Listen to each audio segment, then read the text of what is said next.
എല്ലാവർക്കും നമസ്കാരം. ഇന്ന് നേഷൻ ഫസ്റ്റിൽ നമ്മളോടൊപ്പം അതിഥിയായിട്ടുള്ളത് രാഹുൽ ഈശ്വറാണ്. നമസ്കാരം സർ. നമസ്കാരം. നമസ്കാരം. കഴിഞ്ഞ ദിവസം സുപ്രീം കോടതിയുടെ ഒരു സുപ്രധാന വിധി വന്നിരിക്കുകയാണ്. ഒരർത്ഥത്തിൽ പറഞ്ഞാൽ നമ്മുടെ രാഹുൽ മാങ്കൂട്ടത്തിന് വലിയൊരു അനുകൂല വിധി എന്ന് നമുക്ക് പറയേണ്ടി വരും. കല്യാണം കഴിഞ്ഞ സ്ത്രീകൾ മറ്റു പുരുഷന്മാരുമായി പ്രണയത്തിലാവുകയും ലൈംഗിക ബന്ധത്തിൽ ഏർപ്പെടുകയും ചെയ്തതിനു ശേഷം, ഇത്തരത്തിൽ ഉഭയസമ്മതത്തോടുകൂടി ലൈംഗിക ബന്ധത്തിന് ശേഷം പിന്നീട് വിവാഹ വാഗ്ദാനം നൽകി പീഡിപ്പിച്ചു എന്നുള്ള പരാതി നൽകിയാൽ അത് നിലനിൽക്കില്ല എന്നാണ് പറഞ്ഞിരിക്കുന്നത്. ഇത് രാഹുലിന് വേണ്ടി സുപ്രീം കോടതിയിൽ നിന്നും ലഭിച്ച നീതിയായിട്ട് കണക്കാക്കാൻ സാധിക്കുമോ? ഇത് രാഹുലിന്റെ മാത്രമല്ല, എല്ലാ പുരുഷന്മാരുടെയും വലിയൊരു വിജയമാണ്. എല്ലാ പുരുഷന്മാരുടെയും വലിയൊരു വിജയമാണ്. അങ്ങനെ പറയാൻ കാരണം, ഞങ്ങളൊക്കെ വർഷങ്ങളായി പറഞ്ഞുകൊണ്ടിരിക്കുന്ന ഒരു ഡിമാൻഡും റിക്വസ്റ്റുമാണിത്. കഴിഞ്ഞ പ്രാവശ്യം ഹർഷയോട് സംസാരിച്ചപ്പോൾ ഞാൻ പറയുകയുണ്ടായി, ഈ പരാതിക്കാരെ നമ്മൾ അതിജീവിത എന്ന് വിളിക്കരുത്, പരാതിക്കാർ എന്ന് മാത്രമേ വിളിക്കാവൂ എന്ന്. യഥാർത്ഥത്തിൽ സുപ്രീം കോടതി പറയുന്നത് പരാതിക്കാർ എന്ന് പോലും വിളിക്കരുത്, പരാതി കൊടുക്കാൻ പോലും അവർക്ക് പറ്റില്ല എന്നാണ് സുപ്രീം കോടതി പറഞ്ഞിരിക്കുന്നത്. അതായത് വിവാഹത്തിലിരിക്കുന്ന വ്യക്തികൾക്ക്, വിവാഹിതരായ സ്ത്രീകൾക്ക് ആ വിവാഹം നിലനിൽക്കുമ്പോൾ വിവാഹ വാഗ്ദാനം നൽകി പീഡിപ്പിച്ചു എന്ന് പറയുന്ന ഒരു കാര്യത്തിന് യാതൊരു പ്രസക്തിയും ഇല്ല എന്ന് പറഞ്ഞിരിക്കുന്നത് വളരെ പോസിറ്റീവായ ഒരു വെർഡിക്റ്റ് ആണ്. ഒരുപാട് വ്യാജ പരാതികൾ ഇല്ലാതാകാൻ, ഒരുപാട് കള്ളപ്പരാതികൾ ഇല്ലാതാകാൻ ഇത് കാരണമാകും. അതെ, തീർച്ചയായിട്ടും. ഇതിപ്പോ ഒരർത്ഥത്തിൽ പറഞ്ഞാൽ രാഹുലിന് വേണ്ടി സുപ്രീം കോടതിയിൽ നിന്നൊരു വിധി എന്ന് പറയേണ്ടി വരും എന്നുള്ളതാണ്. രാഹുലിന് വേണ്ടിയും എല്ലാ പുരുഷന്മാർക്കും വേണ്ടിയും. ഇത് എനിക്ക് എന്റെ ഓർമ്മ ശരിയാണെങ്കിൽ ഛത്തീസ്ഗഡിലെ ഒരു കേസിലാണ് ഒരു വിവാഹിതയായ അഭിഭാഷക മറ്റൊരു അഭിഭാഷകനെതിരെ കേസ് കൊടുത്തതാണ്. അപ്പൊ ഇവർ അഭിഭാഷക ആയതുകൊണ്ട് തന്നെ ഈ ലൂപ്പ് ഹോളുകൾ എങ്ങനെ മിസ്യൂസ് ചെയ്യാം എന്നവർക്ക് നന്നായി അറിയാം. അതിന്റെ ഭാഗമായിട്ടൊക്കെ അവർ കൊടുത്തതാണ്. അപ്പോ അവരും ഒരു കാര്യം ഹർഷ ശ്രദ്ധിച്ചു കാണും, രാഹുൽ മാങ്കൂട്ടത്തിനോട് സമാനമായ ഒരു കേസാണ്. വിവാഹ വാഗ്ദാനം നൽകി പീഡിപ്പിച്ചു, പ്രഗ്നന്റ് ആയി, അബോർട്ട് ചെയ്തു എന്നാണ് അവർ അതിൽ വാദം ഉന്നയിച്ചിരിക്കുന്നത്. അത്തരം കാര്യങ്ങളെല്ലാം തള്ളിക്കളഞ്ഞുകൊണ്ട് കേസ് റദ്ദാക്കുകയാണ് സുപ്രീം കോടതി ചെയ്തത്. ഇത് കേരളത്തിലെ ബഹുമാനപ്പെട്ട ഹൈക്കോടതിയും സെഷൻസ് കോടതിയും ജില്ലാ കോടതിയും എല്ലാം ശ്രദ്ധിക്കണമെന്ന് അഭ്യർത്ഥിക്കുന്നു. അതെ, തീർച്ചയായിട്ടും. ഇതുപോലെ തന്നെ മറ്റൊരു പ്രധാനപ്പെട്ട വിഷയം കഴിഞ്ഞ ദിവസം രാഹുൽ ഈശ്വർ നടത്തിയ ഒരു പത്രസമ്മേളനത്തിൽ ഉണ്ടായിരുന്നു. അതായത് രാഹുൽ ഈശ്വറും രാഹുൽ മാങ്കൂട്ടത്തിലും ഒക്കെ പരാതി കൊടുത്താൽ നിങ്ങളെയൊക്കെ അറസ്റ്റ് ചെയ്ത് കൊണ്ടുപോയ പോലീസുകാർ കുടുങ്ങുന്ന ഒരു സാഹചര്യത്തിലേക്ക് പോകും എന്നുള്ളത്. അതായത് രാഹുൽ ഈശ്വറിനെ ചോദ്യം ചെയ്ത സമയത്ത് CCTV ഇല്ലാതിരുന്ന സാഹചര്യത്തിലാണ് ചോദ്യം ചെയ്തത്. രാഹുൽ ഈശ്വറിന്റെ ഭാര്യയെ വിളിച്ചു വരുത്താൻ പാടില്ലാത്ത സമയത്ത്, വൈകുന്നേര സമയത്ത് വിളിച്ചു വരുത്തി എന്നുള്ള നിലയിൽ പോകുന്നു. രാഹുൽ മാങ്കൂട്ടത്തിലാണെങ്കിലും കുറ്റം സമ്മതിച്ചു എന്ന് വാക്കാൽ മാത്രം പറയുന്ന നിലയിലേക്ക് കാര്യങ്ങൾ പോകുന്നു. ഇതൊക്കെ തന്നെയും കൃത്യമായി രാഹുൽ ഈശ്വറും രാഹുൽ മാങ്കൂട്ടത്തിന്റെയും ഔദാര്യത്തിലാണോ ഇന്നിപ്പോൾ ഈ പറയുന്ന നിങ്ങളെ അറസ്റ്റ് ചെയ്ത പോലീസുകാർ സർവീസിലിരിക്കുന്നത്? അങ്ങനെയല്ല. ഞാൻ ആ പോലീസുകാരും എന്നോട് പിന്നീട് സംസാരിച്ചപ്പോ, നിങ്ങൾ ഞങ്ങൾക്കെതിരെ മൂവ് ചെയ്യുമോ എന്നൊക്കെ ചോദിച്ചു. ഞാൻ പറഞ്ഞു, ഇല്ല സാർ, ഞാനൊരു ഗാന്ധിയനാണ്, പ്രതികാരം ഒരു കാരണവശാലും ചെയ്യില്ല. കഴിഞ്ഞ തവണ അദ്ദേഹത്തെ ഫോൺ വിളിക്കുകയുണ്ടായി, എന്റെ ഇൻവെസ്റ്റിഗേഷൻ ഓഫീസറെ. അപ്പൊ അദ്ദേഹത്തോട് ഞാൻ വളരെ ജെനുവിൻലി യഥാർത്ഥത്തിൽ കേസ്, അതായത് എന്റെ ജാമ്യം റദ്ദാക്കാൻ പരാതി കൊടുത്തോ എന്ന് അറിയാനാണ് വിളിച്ചത്. പുള്ളി എന്നോട് ചോദിച്ചു, നിങ്ങളിത് റെക്കോർഡ് വല്ലതും ചെയ്യുന്നുണ്ടോ? ഞാൻ പറഞ്ഞു, ഇല്ല സാറിന് ഇത്രയും ദിവസമായിട്ട് എന്നെ മനസ്സിലായില്ലേ. യഥാർത്ഥത്തിൽ ആ പോലീസുകാർ എന്ത് ചെയ്യാനാണ്? പോലീസ് ഫോഴ്സ് എന്ന് പറയുന്നത് ഉത്തരവ് അനുസരിക്കുന്ന ഒരു ഫോഴ്സാണ്. അവർക്ക് കിട്ടിയ ഒരു ഉത്തരവ് അവർ പാലിച്ചു എന്നതേ ഉള്ളൂ. അല്ലാതെ എന്നോട് അവർക്ക് വ്യക്തിവിരോധമൊന്നും ഇല്ലല്ലോ. എന്നോട് ഒരു വ്യക്തിവിരോധം ഓർക്കില്ല, എന്നെ ജീവിതത്തിൽ നേരിട്ട് കണ്ടിട്ടില്ല, ഞാൻ അവരെ നേരിട്ട് കണ്ടിട്ടില്ല. അതുകൊണ്ട് എനിക്ക് ആ പോലീസുകാരോട് ഒരു ദേഷ്യവുമില്ല. അത് ഭംഗിക്ക് വേണ്ടി പറയുന്നതല്ല. ഞാനൊരു പക്ഷെ ആ പോലീസുകാരന്റെ സ്ഥിതിയിലാണ്, എന്റെ മേലുദ്യോഗസ്ഥനോ രാഷ്ട്രീയ നേതൃത്വമോ എനിക്ക് അങ്ങനെ ഉത്തരവ് വന്നാൽ ഞാനും ഇത് തന്നെ പോയി ചെയ്യുമായിരുന്നു. അതുകൊണ്ട് പോലീസുകാരോട് ദേഷ്യം തോന്നിയിട്ട് കാര്യമില്ല. മാറേണ്ടത് നമ്മുടെ രാഷ്ട്രീയ നേതൃത്വങ്ങളുടെ മനോഭാവവും കോടതികൾ എടുക്കേണ്ട കുറെ കൂടെ ശക്തമായ സമീപനവുമാണ്. അതായത് നമ്മുടെ രാഷ്ട്രീയ നേതൃത്വം രാഷ്ട്രീയ കാരണങ്ങളാൽ എതിരഭിപ്രായമുള്ളവരെ ഇത്തരം കേസുകളിൽ പിടിച്ചകത്തിടരുത്. അപ്പൊ ഇത് തന്നെയാണ് നമ്മുടെ കന്യാസ്ത്രീമാരുടെ കേസിൽ 9 ദിവസം കന്യാസ്ത്രീമാരെ ജയിലിലിട്ടു. ആ പോലീസുകാർക്ക് എന്താ ചെയ്യാൻ കഴിയുക?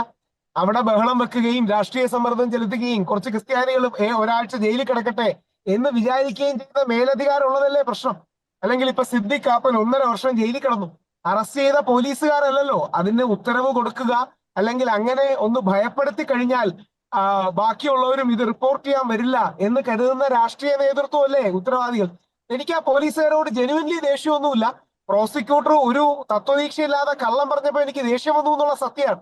അങ്ങനെ ഞാൻ കോടതിയിൽ ശബ്ദമുയർത്തി സംസാരിച്ചു എന്നുള്ളതും അയാൾ പറയുന്നതെല്ലാം കള്ളമാണ് എന്ന് കോടതിയോട് പറഞ്ഞു എന്നുള്ള സത്യമാണ്. ശരിക്കും അത് ശരിയല്ല, കോടതിയിൽ ഞാൻ ശബ്ദമുയർത്താൻ പാടില്ലായിരുന്നു, പക്ഷെ അങ്ങനെ സംഭവിച്ചു എന്നുള്ള സത്യമാണ്. അതുകൊണ്ട് എനിക്ക് ആ പോലീസുകാരോട് പ്രത്യേകിച്ച് യാതൊരു എതിർപ്പോ ദേഷ്യമോ ഇല്ല. പലരോടും നല്ല സൗഹൃദമാണുള്ളത്. ഇനിയാണെങ്കിലും നാളെ കാണുമ്പോൾ അവരോട് സൗഹൃദം തന്നെയായിരിക്കും. പക്ഷേ ഈ സിസ്റ്റം മിസ്യൂസ് ചെയ്യുക. അപ്പൊ നാളെ ഹർഷം ഓർക്കേണ്ട കാര്യമേ, നാളെ കോൺഗ്രസ്സുകാർ വന്നാൽ ഇതേ പോലീസുകാരെ വെച്ച് ഏതെങ്കിലും കമ്മ്യൂണിസ്റ്റുകാരെ അറസ്റ്റ് ചെയ്യിപ്പിക്കും, അല്ലെങ്കിൽ നാളെ BJP വന്നാൽ ഇതേ പോലീസുകാരെ വെച്ച് വേറെ ഏതെങ്കിലും ആൾക്കാരെ അറസ്റ്റ് ചെയ്യിപ്പിക്കും, അല്ലെങ്കിൽ നാളെ ആപ്പ് വന്നാൽ, അല്ലെങ്കിൽ ഏത് പാർട്ടി വന്നാലും. അപ്പൊ അങ്ങനെ ദുരുപയോഗം ചെയ്യപ്പെടാൻ നമ്മുടെ പോലീസ്, CBI, ED, അല്ലെങ്കിൽ ഇൻകം ടാക്സ്, ഇവരൊന്നും നിന്നു കൊടുക്കാത്ത ഒരു ഇന്ത്യയെ വേണം നമ്മൾ ആഗ്രഹിക്കാൻ. അതെ, തീർച്ചയായിട്ടും. ഇപ്പോൾ നമ്മൾ ഈ പറയുന്ന സുപ്രീം കോടതിയുടെ ആ ഒരു വിധിയിലേക്ക് തിരിച്ചു വരികയാണെങ്കിൽ ഇത് രാഹുലിന്റെ വിജയം, അല്ലെങ്കിൽ ഇപ്പോൾ രാഹുൽ മാങ്കൂട്ടത്തിന്റെ ആയാലും രാഹുൽ ഈശ്വറിന്റെ ആയാലും അതുപോലെ ഒരുപാട് ആളുകളുടെ വിജയമായി കാണുന്ന ഒരു കൂട്ടം ആളുകൾ നമ്മുടെ ചുറ്റുമുണ്ട് എന്നുള്ളതാണ്. പല സോഷ്യൽ മീഡിയ പേജുകളിലൂടെ നമ്മളത് കാണുന്നുമുണ്ട്. ഇനിയിപ്പോൾ ഇങ്ങനെ ഒരു വിധി കൂടി വന്ന സ്ഥിതിക്ക് തീർച്ചയായും രാഹുൽ മാങ്കൂട്ടത്തിൽ നിരപരാധി തന്നെയാണ് എന്നുള്ളൊരു നിലയിലേക്കാണ് കാര്യങ്ങൾ കൊണ്ടെത്തിക്കുന്നത്. അങ്ങനെയെങ്കിൽ രാഹുൽ ഇനി വീണ്ടും സജീവ രാഷ്ട്രീയത്തിലേക്ക് ഇറങ്ങാനുള്ള സാധ്യതകൾ കൂടുതലാണ്. അങ്ങനെ ഇറങ്ങുകയാണെങ്കിൽ പൊതുജനം അതിനെ എങ്ങനെയായിരിക്കും സ്വീകരിക്കുക? നിങ്ങളോട് തന്നെ ഒരു അഭ്യർത്ഥന ചെയ്യാം. നിങ്ങളുടെ ചാനലിൽ ഒരു പോൾ ഇടും, രാഹുൽ മാങ്കൂട്ടത്തിൽ വീണ്ടും രാഷ്ട്രീയത്തിന് ഇറങ്ങണോ, അല്ലെങ്കിൽ രാഹുൽ മാങ്കൂട്ടത്തിൽ രാഷ്ട്രീയം അവസാനിപ്പിക്കണോ? എങ്ങനെ വേണമെങ്കിലും ലോഡഡ് ആയി ചോദിക്കാം, നെഗറ്റീവ്ലി ഓർ പോസിറ്റീവ്ലി. ഓവർവെൽമിംഗ് ആയിട്ട് രാഹുൽ മാങ്കൂട്ടത്തിന് സപ്പോർട്ട് ആയിരിക്കും. അത് കോൺഗ്രസ്സുകാരായോണ്ടോ രാഹുൽ മാങ്കൂട്ടത്തിൽ ആയതുകൊണ്ടോ അല്ല. ഒരാളോട് അനീതി കാണിക്കുമ്പോൾ, ഒരാളെ നിലത്തിട്ട് ചവിട്ടരുതെന്ന് പറയാൻ കാണിക്കുന്ന മലയാളിയുടെ നന്മയാണത്. നമ്മുടെ ഉള്ളിലെ മലയാളിയുടെ, കേരളീയന്റെ, ഇന്ത്യക്കാരന്റെ, മനുഷ്യന്റെ നന്മയാണ്. നാളെ രാഹുൽ മാങ്കൂട്ടത്തിൽ മാത്രമല്ല, ശ്രീ മുകേഷ് ആകട്ടെ, ശ്രീ സുരേഷ് ഗോപി ആകട്ടെ, ഇനിയും വേറെ ഏത് പാർട്ടിയിലെ ആരും ആകട്ടെ, അങ്ങനെ വളഞ്ഞിട്ട് ഒരുത്തനെ ആക്രമിക്കുമ്പോൾ അത് ചെയ്യരുതെന്ന് പറയാനുള്ള മാന്യതയും മര്യാദയും നമുക്ക് വേണം. കാരണം നാളെ നമ്മുടെ മക്കളും നമ്മുടെ സഹോദരങ്ങളും നമ്മളും ഇതേപോലെ വ്യാജ പരാതികളിൽ പെടാൻ സാധ്യതയുണ്ട്. അതുകൊണ്ട് ആർക്കെതിരെയും പ്രതികാരമല്ല അതിന്റെ പ്രശ്നമേ. ഞാൻ ഒരു വരിയിൽ പറയാം, എല്ലാ വിശുദ്ധ പുസ്തകങ്ങളും, പരിശുദ്ധ ബൈബിളും ഖുറാനും അടക്കം, ഗാന്ധിജിയുടെ ജീവിതവും ഗീതയും അടക്കം പറയുന്ന ഏറ്റവും അടിസ്ഥാനപരമായ സന്ദേശം, തിന്മയെ തിന്മ കൊണ്ട് തോൽപ്പിക്കാൻ പറ്റില്ല, നന്മ കൊണ്ടേ ചെയ്യാൻ പറ്റൂ. ഇരുട്ടിനെ കൂടുതൽ ഇരുട്ട് കൊണ്ട് ഇല്ലാതാക്കാൻ പറ്റില്ല, വെളിച്ചം കൊണ്ടേ പറ്റൂ എന്നാണ്. അതിനർത്ഥം രാഹുൽ മാങ്കൂട്ടത്തിൽ കോൺഗ്രസിൽ രാഹുലിനെ സപ്പോർട്ട് ചെയ്യാത്തവരോട് ദേഷ്യം കാണിക്കണ്ട, രാഹുലിനെ എതിർത്ത മാധ്യമങ്ങളോട് വിരോധം കാണിക്കണ്ട.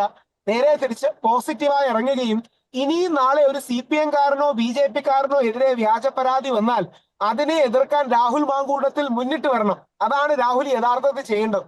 അതുകൊണ്ടാണ് ഞാൻ ഒരിക്കൽ പറഞ്ഞത്, രാഹുൽ മാങ്കൂട്ടത്തിൽ മുകേഷ് ഏട്ടന്റെ കാലിൽ തൊട്ട് മാപ്പ് പറയണം. അതിന്റെ കാരണം മുകേഷ് ഏട്ടനെ ഗോവിന്ദസ്വാമി എന്നൊക്കെ വേറെ ആരും വിളിച്ചിട്ടില്ല, രാഹുലാണ് വിളിച്ചത്. അതാണ് ഹർഷ കഴിഞ്ഞ തവണ എന്നോട് ചോദിച്ചത്. ഇതിന്റെ കാര്യം എന്താ അറിയാമോ? നമ്മൾ പഞ്ച് ഡയലോഗിന് വേണ്ടി വേറൊരാളെ അധിക്ഷേപിക്കരുത്. കാര്യം അയാളുടെ ഭാര്യ ഇത് കണ്ടുകൊണ്ടിരിക്കുകയാണ്, അയാളുടെ മകൾ ഇത് കണ്ടുകൊണ്ടിരിക്കുകയാണ്, അല്ലെങ്കിൽ അയാളുടെ സഹോദരനോ അമ്മയോ അച്ഛനോ ഒക്കെ ഇത് കണ്ടുകൊണ്ടിരിക്കുകയാണ്. ഞാൻ മീഡിയയിൽ അധികം പറയാത്തൊരു കാര്യം പറയാം. ഇന്നലെ പത്രസമ്മേളനത്തിൽ ജസ്റ്റ് അല്ലെങ്കിൽ ഇന്നലെ തമ്മിൽ പരിപാടിയിലാണ് സൂചിപ്പിച്ചത്. ബാലേന്ദ്ര മേനോൻ സാറിനെ ഞാൻ കണ്ടിരുന്നു. ബാലേന്ദ്ര മേനോൻ സാർ പറഞ്ഞു, എന്റെ അച്ഛനും അമ്മയൊക്കെ ജീവിച്ചിരിക്കുകയാണെങ്കിൽ ഈ കള്ളക്കേസ് വന്നപ്പോ ഞാൻ ഒരുപക്ഷെ ആത്മഹത്യ ചെയ്യുമായിരുന്നു. കാര്യം നമ്മുടെ അച്ഛന്റെ അമ്മയുടെ മുമ്പിലൊക്കെ വളരെ മോശകരമായി നമ്മൾ ചിത്രീകരിക്കപ്പെടുകയാണ് ഒരു കള്ളക്കേസ് കാരണം. അപ്പൊ അതുകൊണ്ട് നമ്മൾ ആരെയും, കോടതി ഒരാളെ തെറ്റുകാരനാണെന്ന് പറഞ്ഞാൽ അയാളെ വിമർശിക്കാം. പക്ഷേ ഇനി ഇപ്പൊ ഞാൻ ശ്രീലക്ഷ്മി അറക്കല് കരയുന്ന ഒരു ചിത്രം കണ്ടു. എനിക്കത് കണ്ടിട്ട് വളരെ വിഷമം തോന്നി. ശ്രീലക്ഷ്മി അറക്കല് ദിലീപേട്ടനെ കുറിച്ചോ ശ്രീ ദീപകിനെ കുറിച്ചോ ഒക്കെ പറയുന്നത് പൂർണ്ണമായും തെറ്റാണ്, സംശയമൊന്നുമില്ല. പക്ഷേ ചില വാക്കുകൾ ഉപയോഗിച്ച് നമ്മൾ പെൺകുട്ടികളെ അധിക്ഷേപിക്കരുത്. എന്റെ പ്രശ്നം എന്ന് പറഞ്ഞാൽ അത്തരം വാക്കുകളെ ഭയങ്കര ഫാർ റീച്ചിങ് ആൻഡ് ഡാമേജിങ് ആണ്. ഇത് ശരിയെന്നോ തെറ്റെന്നോ അല്ല, ആർക്കും അറിയാനും പറ്റില്ല. ചില വാക്കുകൾ ഉപയോഗിച്ച് പെൺകുട്ടികളെ അധിക്ഷേപിക്കുകയും ചില ഇതേപോലെ വാക്കുകൾ ഉപയോഗിച്ച് ആൺകുട്ടികളെ അധിക്ഷേപിക്കുന്നത് സംശയമൊന്നുമില്ല. അപ്പൊ നമുക്കൊരു മിതത്വം വേണം. ആണാണെങ്കിലും പെണ്ണാണെങ്കിലും ഒരു മിതത്വം വേണം. ആ മിതത്വത്തിലാണ് നമ്മൾ പോകേണ്ടത്. അതുകൊണ്ട് രാഹുൽ മാങ്കൂട്ടത്തിൽ ആ മിതമായി ഇറങ്ങണം. ഞാൻ രാഹുലിനോട് സംസാരിച്ചപ്പോൾ രാഹുലിനോട് ഒരു കാര്യം പറഞ്ഞു. രാഹുലിന്റെ ഇന്റർവ്യൂവിൽ എനിക്ക് ഏറ്റവും ഇഷ്ടപ്പെട്ടത് ആ മിതത്വമാണ്.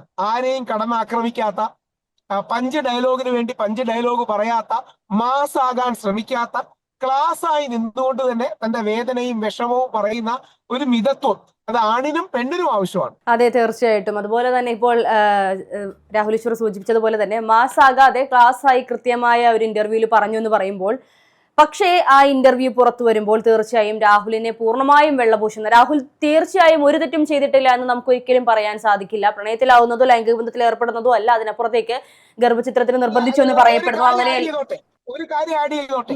രാഹുൽ കുറ്റം അഥവാ ക്രിമിനൽ കുറ്റം ഒന്നും ചെയ്തിട്ടില്ല എന്നുള്ളതാണ് വാദം. അതായത് IP6 ശിക്ഷിക്കാൻ കഴിയുന്ന ക്രിമിനൽ കുറ്റമൊന്നും ചെയ്തിട്ടില്ല. രാഹുൽ ഏതെങ്കിലും രീതിയിൽ ഏതെങ്കിലും പെൺകുട്ടികളോട് ഫ്ലേർട്ട് ചെയ്യുകയോ അമിതമായി സംസാരിക്കുകയോ അല്ലെങ്കിൽ സരസ സംഭാഷണമെന്നോ പഞ്ചാരയെന്നോ ഉപയോഗിക്കുന്ന പദങ്ങൾ ആൾക്കാർ ഉപയോഗിക്കുന്ന കാര്യങ്ങളിൽ ചെയ്തിട്ടുണ്ടോ എങ്കിൽ രാഹുൽ അതിലും മിതത്വവും പാലിക്കണം, അതിൽ നിന്ന് മാറുകയും വേണം. പക്ഷേ ക്രിമിനൽ കുറ്റമൊന്നും രാഹുൽ ചെയ്തിട്ടില്ല എന്ന് നമ്മുടെ കണ്ടെത്തലല്ല, കോടതിയുടെ കണ്ടെത്തലാണ്, പ്രത്യേകിച്ച് റേപ്പിന്റെ കോണ്ടെക്സ്റ്റ്. അതിനെ അംഗീകരിക്കുന്നു. അതോടൊപ്പം തന്നെ മറ്റൊരു കാര്യം കൂടി, ആ ഒരു ഇന്റർവ്യൂ പുറത്തു വരുമ്പോൾ കൃത്യമായി ഇപ്പോൾ ഒരു ലൈംഗിക ബന്ധത്തിൽ ഏർപ്പെടുന്നു അല്ലെങ്കിൽ ഒരു കേസ് വരുന്നു, പക്ഷെ അതിന് നമുക്ക് ന്യായീകരിക്കാം, കുഴപ്പമില്ല, ഈ തെറ്റുകളൊക്കെ കോടതി വിധി ശിക്ഷ വിധിക്കാത്തിടത്തോളം കാലം രാഹുൽ തെറ്റുകാരനല്ല എന്ന് തന്നെ വെക്കാം. പക്ഷേ അപ്പോഴും ചിന്തിക്കണം മറ്റൊരു കാര്യമുണ്ട്, എത്ര പെൺകുട്ടികൾ ഇതുപോലെ വന്നാലും അതിനെല്ലാവരെയും ആ ഒരു കണ്ണിൽ കാണാൻ സാധിക്കും എന്നുള്ള രാഹുലിന്റെ ആ ഒരു കഴിവിനെ നമുക്ക് ഒരിക്കലും അംഗീകരിക്കാൻ സാധിക്കില്ലല്ലോ. അവിടെയാണ് രാഹുലിനെതിരെ ഇപ്പോ 3 പരാതികളാണ് ഔദ്യോഗികമായി വന്നിരിക്കുന്നത്.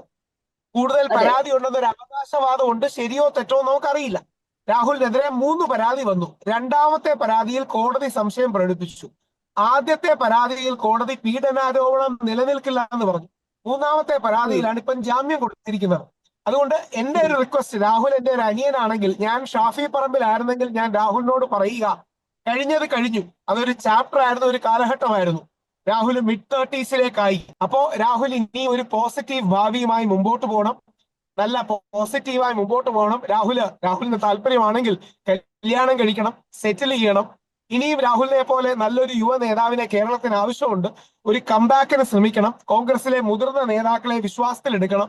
ഇതൊക്കെയാണ് രാഹുൽ ചെയ്യേണ്ടത്.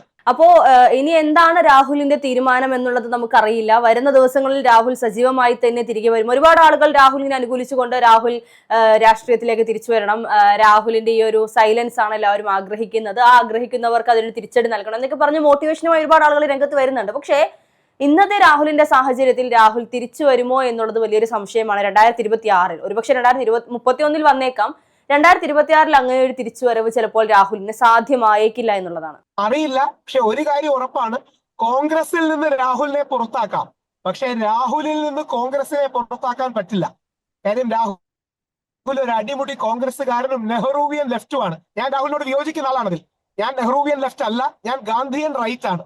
അതായത് കോൺഗ്രസിൽ തന്നെ ഉള്ളിലുള്ള 2 ചിന്താധാരകളാണ്, ഒന്ന് നെഹ്റുവിയൻ ലെഫ്റ്റ്, ഗാന്ധിയൻ റൈറ്റ് അല്ലെങ്കിൽ പട്ടേൽ റൈറ്റ് എന്നൊക്കെ പറയുന്നത്. ഞാൻ അതിൽ പട്ടേൽ റൈറ്റ് ആണ്. ഞങ്ങൾക്ക് എന്നും രാഷ്ട്രീയപരമായ അഭിപ്രായ വ്യത്യാസമുണ്ട്, ഇന്നലെയുണ്ട്, ഇന്നുമുണ്ട്, നാളെയുണ്ട്, അതിന് സംശയമില്ല. അപ്പോ രാഹുൽ ശ്രീ VD സതീശനൊക്കെ ഉള്ള പോലെ Nehruvian left, Shri VT Balram, Rahul Mamkootathil, Shri VD Satheesan, ഇവരൊക്കെ നെഹ്റുവിയൻ ലെഫ്റ്റ് ചിന്താധാരപ്പെടുന്ന ആളാണ്. രാജു P നായർ സാർ, ഇവരെല്ലാം ആ നെഹ്റുവിയൻ ലെഫ്റ്റ് ആണ്. ആ രാഷ്ട്രീയത്തോട് എനിക്ക് വിയോജിപ്പുമാണ്.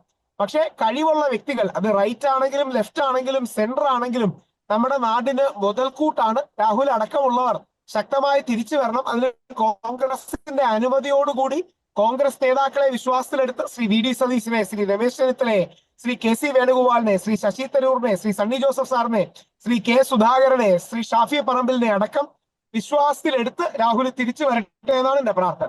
അതെ, തീർച്ചയായിട്ടും. ബാക്കി ഇനി വരുന്ന ദിവസങ്ങളിൽ നമുക്കറിയാം രാഹുലുമായി ബന്ധപ്പെട്ട് ഇനി എങ്ങനെയൊക്കെയാണ് കാര്യങ്ങൾ പോകുന്നത് എന്നുള്ളത്. രാഹുലിനെ കൊടുക്കാൻ നടക്കുന്നു എന്ന് പറയപ്പെടുന്ന ഒരു കൂട്ടം ആളുകൾ ഇന്നും ചുറ്റുമുണ്ട്. അപ്പോൾ ഈ പറയുന്ന കഴുകൻ കണ്ണുകളാണോ അതോ രാഹുലിന്റെ തന്നെ തെറ്റുകളാണോ രാഹുലിനെ കൊടുക്കുന്നത്? അതൊന്നുമല്ലെങ്കിൽ സജീവ രാഷ്ട്രീയത്തിൽ രാഹുൽ തിരിച്ചു വരുമോ എന്നുള്ളത് നമുക്ക് വരുന്ന ദിവസങ്ങളിൽ അറിയാമെന്നുള്ളതാണ്. എന്തായാലും ചർച്ചയിൽ പങ്കെടുത്തതിന് നന്ദി. Thank you.